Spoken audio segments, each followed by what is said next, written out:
Last day in Ooty. అలా ఉదయాన్నే లేసి ఫ్రెష్ అప్ అయిపోయి కాంప్లిమెంటరీ బ్రేక్ఫాస్ట్ అయితే చేసేసుకొని హోటల్ అయితే చెక్అవుట్ చేసేసుకొని ఊటీ సైట్ సీన్ చూడడానికి అయితే స్టార్ట్ అయిపోయాము. ఫస్ట్ అయితే మేము టీ ఫ్యాక్టరీకి అయితే వెళ్ళాము. అక్కడ మనకి ఎంట్రీ అవుతూనే చేతికైతే ఒక బ్యాండ్ వేస్తారు. ఇక్కడ మనం టీ లీవ్స్ నుంచి టీ పౌడర్ ఎలా తయారవుతుందో టోటల్ ప్రాసెస్ అంతా అయితే చూడొచ్చు. అండ్ మనకి కాంప్లిమెంటరీగా టీ కూడా ఇస్తారు. ఇక్కడ టేస్ట్ అయితే బాగుంది. ఇక్కడ కిందనే టీ పౌడర్స్ అండ్ ఆయిల్స్ కూడా అమ్ముతారు ఫ్యాక్టరీ ప్రైజెస్ కి. సో కావాలంటే పర్చేస్ చేసుకోవచ్చు. నెక్స్ట్ అయితే మేము పక్కనే ఉన్న చాక్లెట్ ఫ్యాక్టరీ కూడా విజిట్ చేసాము. ఇక్కడ ఎంట్రీ అవుతూనే మనకి 3 డిఫరెంట్ టైప్స్ ఆఫ్ చాక్లెట్స్ అయితే ఫ్రీగా ఇచ్చారు. ఇంకా మనకి డిఫరెంట్ టైప్స్ ఆఫ్ చాక్లెట్స్ అయితే అమ్ముతున్నారు. మేము కూడా ఒక 2-3 వెరైటీస్ ఆఫ్ చాక్లెట్స్ అయితే పర్చేస్ చేసాము. నెక్స్ట్ పక్కనే ఉన్న ఈగిల్స్ డే రూట్కి అయితే వెళ్ళాము.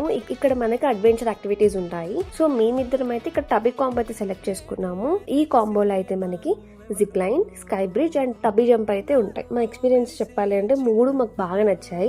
నెక్స్ట్ అయితే మేము దొడ్డపేట పీక్ అయితే వెళ్ళాము. ఇక్కడ చిన్న ఒక 500 మీటర్స్ అయితే ఇట్లా పైకి ఎక్కాలి. అక్కడ నుంచి వ్యూ పాయింట్ అయితే చాలా బాగుంటుంది. నెక్స్ట్ మనకి ఊటీలో ఫేమస్ అయిన కర్ణాటక గార్డెన్ కి అయితే వచ్చేసాము. ఇక్కడ మనకి ఒక చిన్న గ్లాస్ హౌస్ అని ఒకటి ఉంటుంది. దాంట్లో డిఫరెంట్ టైప్స్ ఆఫ్ ప్లాంట్స్ అయితే మనం చూడొచ్చు. నెక్స్ట్ ఈ గార్డెన్ కూడా చాలా చాలా బాగుంది.